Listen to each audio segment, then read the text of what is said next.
Peace talks between the US and Ukraine stumble over one main issue: how to force Ukraine to give up on land.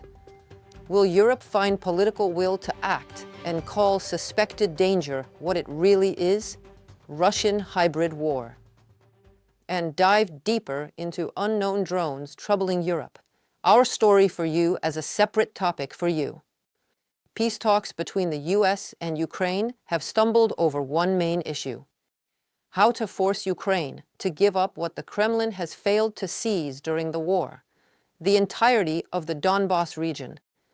The reason the American administration forces Ukraine to give up on our homeland is simple: because Putin says so, literally, an indicted international criminal, a perpetrator of mass murderings, rapings, arsons, a children abduction and killings, and everyday massive shelling of civilians in Ukraine that costs us lives every single day.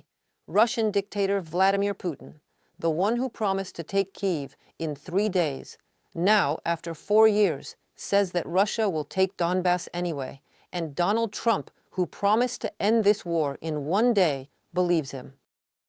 Well, Ukraine believes that giving up the remaining 30% of the Donetsk region, which includes the cities of Kramatorsk and Sloviansk, with a total population of more than 100,000, would allow Putin to invade the Dnipropetrovsk, Zaporizhzhia, and Kharkiv regions. We will not leave Donbas. We cannot do this. Donbas for the Russians is a springboard for a future new offensive. If today we leave Donbas, from our fortifications, from our reliefs, from the heights that we control, we will clearly open a bridgehead for preparing an offensive by the Russians. In a few years, Putin will have an open path to both the Zaporizhzhia and Dnipro regions. And not only that, also to Kharkiv, Volodymyr Zelensky, president of Ukraine. Ukraine has insisted that any peace deal must involve the war being frozen on current lines. At present, some 30% of Donbas is still in Ukrainian hands. But the Russians feel that the Trump administration is craving to stop the war no matter what, because who cares in Minnesota or Illinois or Nevada, or the great state of New York, or any other great state of America about that Donbas? Mind your own problems and business, says Putin. Just give me that small piece of land that you do not even know how to pronounce properly. What's in it for you? And Putin is right. Nothing. There is obviously no human value that comes first to Trump's administration. A price tag does. Of course, it is not the case for all of the American people, but the majority have spoken, and now the epitome of American democracy, Donald Trump and his team, keep on trumping Ukraine to agree to the bad deal at a tremendous cost as quickly as Trump wants, with Trump getting visibly frustrated with Kyiv when it's not happening fast enough. Zelensky has not commented on any of Trump's latest remarks, but he told Bloomberg that the US and Ukraine have not reached an agreement when it comes to Ukraine's eastern terrains.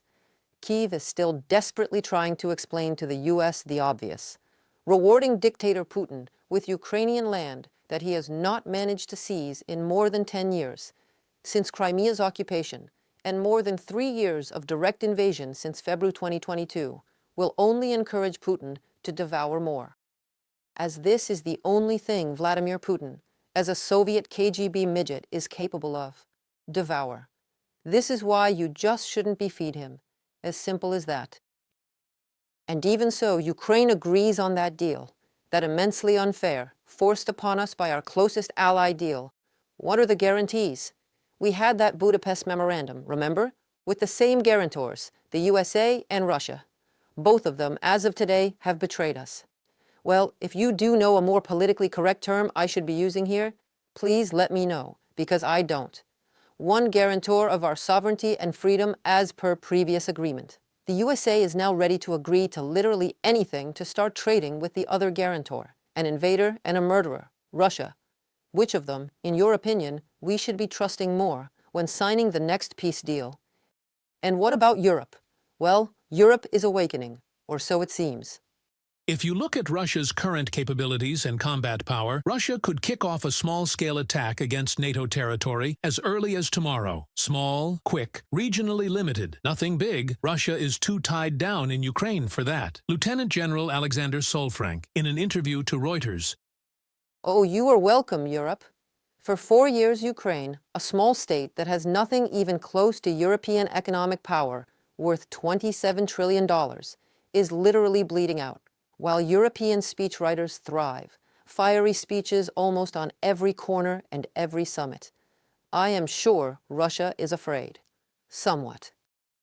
The Interior Ministry this week launched a specialized counter-drone unit and announced the creation of a joint drone defense center to coordinate federal police, state authorities, and the Bundeswehr, while fast-tracking new detection systems for the country's most important airports. The move follows a sharp rise in drone sightings near German aviation hubs. Over 250 incidents had been reported in the last 3 months, putting 2025 on track to be a record year. Several German officials, including Chancellor Friedrich Merz, have said they suspect Russia is behind most of the activity, framing it as part of broader hybrid pressure aimed at testing Western infrastructure, according to Bloomberg. Suspect. That was a word I was looking for when I was trying to say that the US and Russia betrayed us in the past and are doing it again. But I was wrong. I am sorry. What I should have said is that I suspect them to. Thank you, Chancellor Merz, and other voices of common sense. The alliance should prioritize shows of force that illustrate strength and unity. In practice, that means rapidly announcing whether Moscow is behind a hybrid attack and running no-notice military exercises on the Russian border with Lithuania or Estonia, Oana Lungescu, former NATO spokesperson. Yes, the alliance should, as it has all it needs in terms of military power. Will there be enough political will? Look into our story for you to find that out.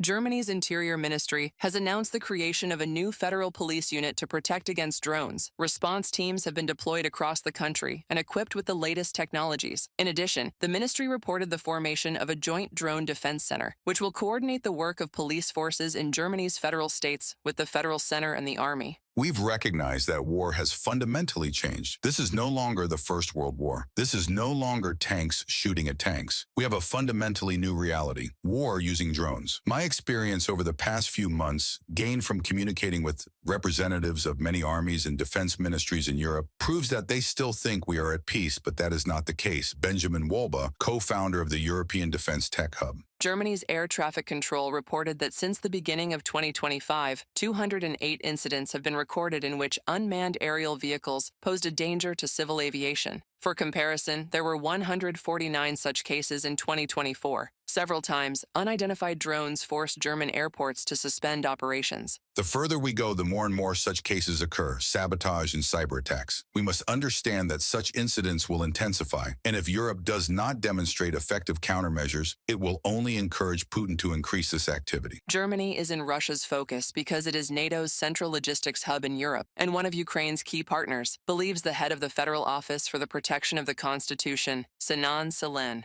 A clear sign of a highly dangerous escalation is the preparation and execution of sabotage attacks in Germany and other European countries, for which the Kremlin is considered the primary instigator. There is no sign of any relief in sight. Sinan Selen, president of the Federal Office for the Protection of the Constitution, from a publication by Deutsche Welle on Telegram.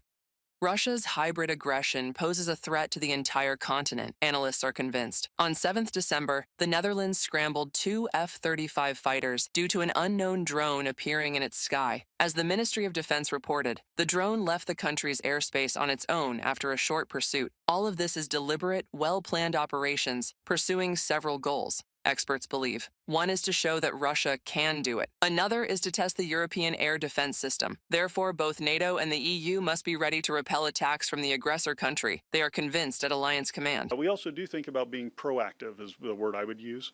In other words, if Russia is attempting to provide dilemmas to us, then maybe there are ways that we could provide dilemmas to them. And I'll just leave it at that because I don't want to get into the specifics of how we might be providing those dilemmas. But again, your comment that, hey, we are a defensive alliance is absolutely true. There's nothing offensive about this. This is about defending every inch of alliance territory.